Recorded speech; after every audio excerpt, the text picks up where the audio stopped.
This is Autoline Daily, the show dedicated to enthusiasts of the global automotive industry. A Chinese EV startup plans to open a plant in the U.S. and start selling its vehicles in the U.S. next year. Windrose says it will open a plant in Georgia to build its semi-truck from imported chassis components and other parts that are first made in China. The trucks feature a more than 700 kilowatt-hour battery pack that provides over 400 miles of range when fully loaded, and it will cost about $250,000. Windrose hopes to serve existing clients that are also headquartered in the U.S. like Nike, and says that it already has 6,400 orders, which it plans to make over the next 3 years. But could Windrose's time in the U.S. market be dependent on how good Tesla's design patents are? The Tesla Semi looks awfully similar, and we think there's already precedent for copyright infringement when Jeep successfully lobbied against the Mahindra Roxor in the U.S.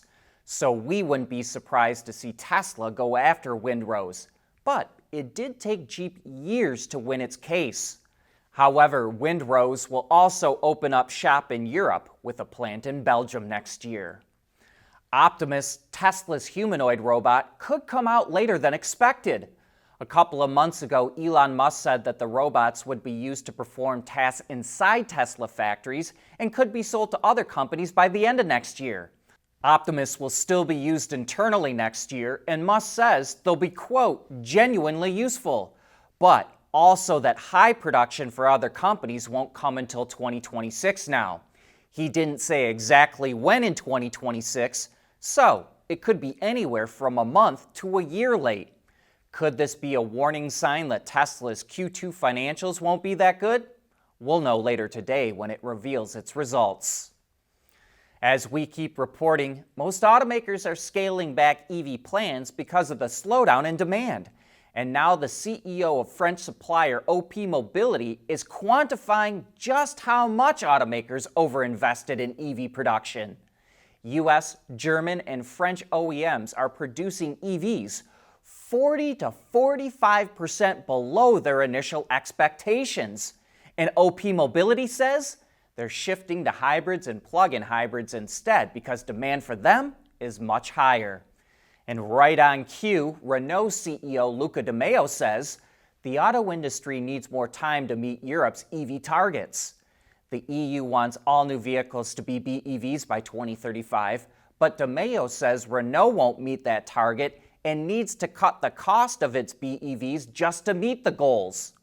While De Meo wants more flexibility and time to meet the targets, he says it should remain in place, but not for 2035.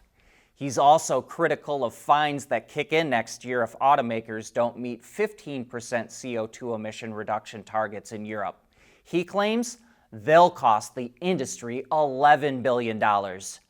But while Renault says it needs more time to cut the costs of making EVs, Stellantis CEO Carlos Tavares says he's ready to fight the Chinese in the EV segment in Europe.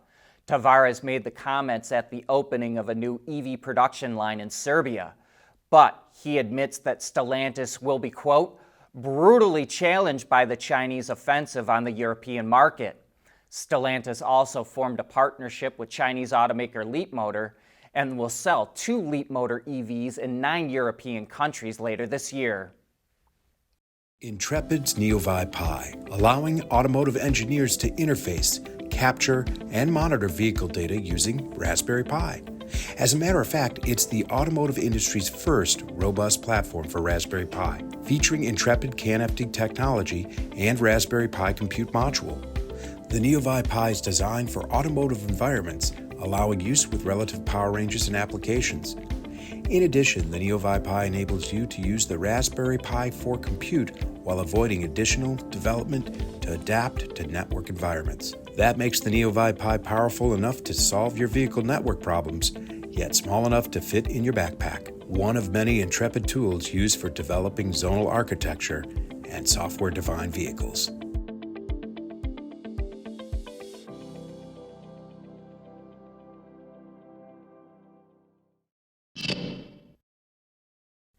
BYD is starting to build out its supply base for its first European plant in Hungary, which should be open within the next 3 years. It's going to operate together in the country with Forvia, the world's 7th largest automotive supplier. But they didn't say what Forvia will supply to BYD in Hungary. However, the two already have a joint venture in China, where Forvia operates 7 plants and an R&D center to provide BYD with things like vehicle interiors, seating, electronics, and software. So it's likely to be much of the same. And if you're wondering who Forvia is, it comes from the 2022 merger of suppliers Forcia and Hella. But back to BYD for a moment. Warren Buffett's Berkshire Hathaway now owns less than 5% of the Chinese automaker. 2 years ago, it controlled more than 20% of BYD shares.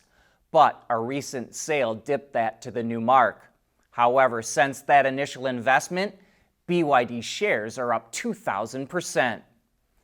German supplier Bosch is diversifying its business beyond automobiles. It's acquiring Johnson Controls and Hitachi's HVAC business for residential and small commercial applications for $8 billion. Bosch says the deal will boost sales of its home comfort division from 5 billion to 9 billion euros and will strengthen its presence in the US and Asia. But it's also a way for it to expand beyond the automotive industry, which is currently going through a lot of change. General Motors reported its second quarter earnings, and they're a lot better than they were a year ago. GM sold 1.43 million vehicles, up 6.3%. It brought in $48 billion in revenue, up 7.3%. Its operating profit of $3.9 billion was up more than 39%, and its net profit of $2.9 billion was up 10%. GM's net profit margin improved, but sits at 6.1%, which is a fairly modest return. But it raised its guidance for the rest of the year, so maybe that margin will improve. And in her letter to shareholders, GM CEO Mary Barra also announced that GM Cruise will give up on the Origin robotaxi, citing regulatory uncertainty over its unique design. Instead, Cruise will concentrate on using the next generation Chevrolet Bolt EV, which Barra says will have a much lower cost.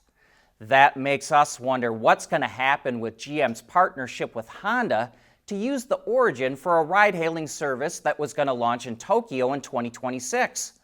Those plans are probably out the window because we think it will be highly unlikely that Honda would use Chevrolet EVs for a ride-hailing service in Japan. Yesterday, Cadillac pulled the cover off this beautiful two-door convertible concept car called the Sollei. It's clearly built off the all-electric, nearly $400,000 Celestiq. We think if there's enough customer interest, GM could fairly easily put this car into production because it would use the same low-cost tooling approach as the Celestiq. The 2+2 seating arrangement provides plenty of rear seat legroom, something you don't see on a lot of convertibles. Some of the interior touches are exquisite, like those seat backs. And Cadillac is pioneering the use of a bio-based interior material called MycoWorks that is actually made from the mycelium that comes from the roots of mushrooms. But for some reason, Cadillac is really fixated on attracting bird watchers to the Sollei. Get this, Caddy says the car comes with, quote, a custom brushed metal and leather-wrapped case that houses 3D printed acrylic bird calls, a leather-bound journal with hand-painted bird illustrations, and a leather tool roll for pens and pencils made to custom match the vehicle interior, allowing enthusiasts to capture their bird-watching experiences, end quote. And if this car ever does go into production, we think the asking price will be somewhere around $500,000. But that brings us to the end of today's show. Thanks for making Autoline a part of your day.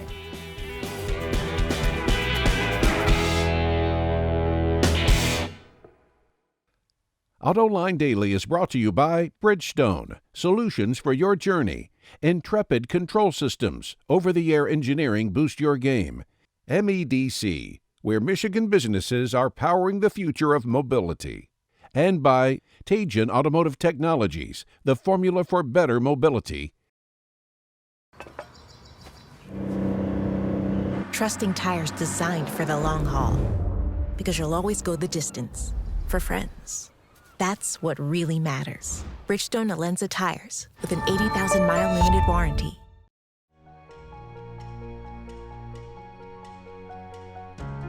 Michigan is leading the charge in mobility and innovation, and I can't think of a better state to be in.